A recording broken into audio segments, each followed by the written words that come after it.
चाचा चौधरी और बोगन की पतंग। एक दिन रास्ते में, कहो गुलाब राय, तुम्हारे फूलों का क्या हाल है? चाचा जी कुछ मत पूछो, उन फूलों को बेरहमी से नष्ट किया जा रहा है। हमारे ब्लॉक में जो कोई पौधों को छत पर रखता है, बोगन की पतंग उन पौधों को काट फेंकती है। कमाल है, पतंग ना हुई कुल्हाड़ी हो गई। तुम्हें अजीब लगेगा पर यह सच है, पौधों को उजाड़ा जा रहा है।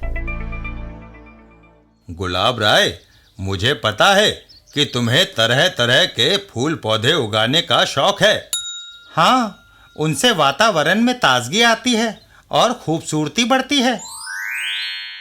इसलिए हम कुछ पौधों के गमले छत पर रखते हैं ताकि उन्हें सूरज की रोशनी मिले और वो बढ़े। गुलाब राय, तुम्हारे पौधों में कितने खूबसूरत और खुशबूदार फूल आए हैं। हाँ, इन फूलों को अपनी औलाद जैसी परवरिश देनी पड़ती है, तभी ये फलते फूलते हैं। तभी आसमान से एक बड़ी पतंग सरसराती हुई आई और मेरे पौधों को काटती हुई निकल गई। दूसरे हमले में उस पतंग ने मेरे पड़ोसी के पौधे कलम कर दिए। ओह, मेरे पौधे! ये बोगन की करतूत है। मैंने फूलों को उगाने में कितनी मेहनत की थी, कितना खाद और पानी दिया था। वह दोनों नीचे उतर आते हैं।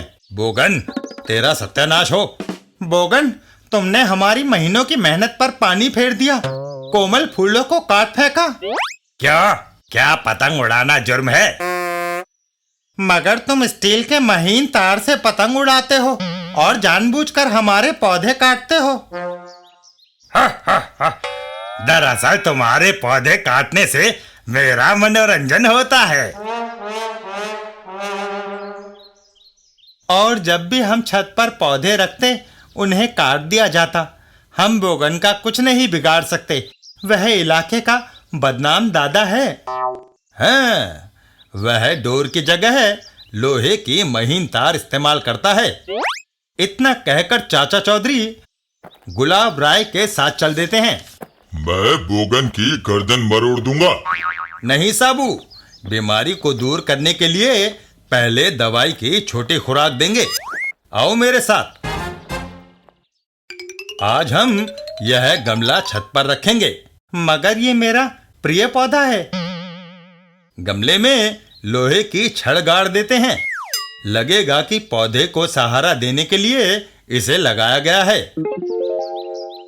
लोहे की छड़ के साथ मैंने बिजली की तार लगा दी। स्विच ऑन करो।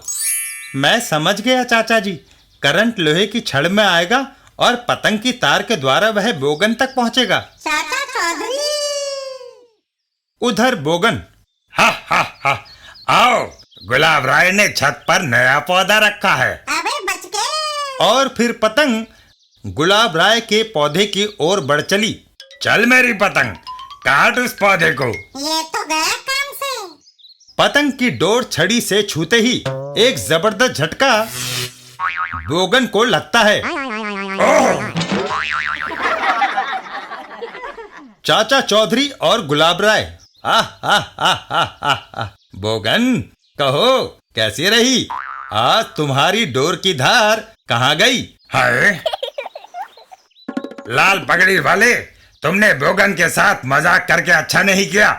मैं तुम दोनों को उठाकर गेंद की तरह नीचे फेंक दूंगा। बोगन तेजी से छत की ओर बढ़ा।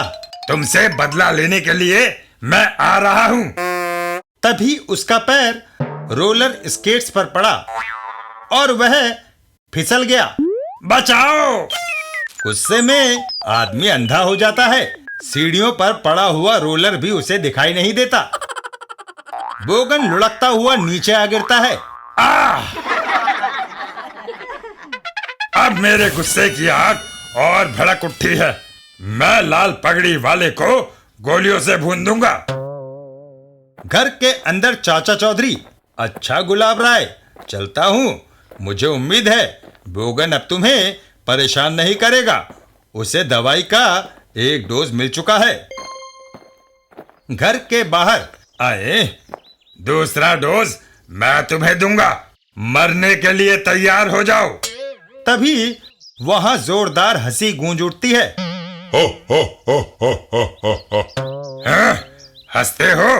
बोगन, मौत को देखकर मैं कैसे हंस सकता हूँ? तो फिर कौन बदतमीज हंसा? पीछे देखो। पीछे देखते ही बोगन की रूह फना हो जाती है। हाय, तुम डोज देने की बात कर रहे थे। बाप रे, वे बड़े हाथ मुझे पकड़ने आ रहे हैं। और बोगन वहां से रफू चक्कर हो जाता है। भागो!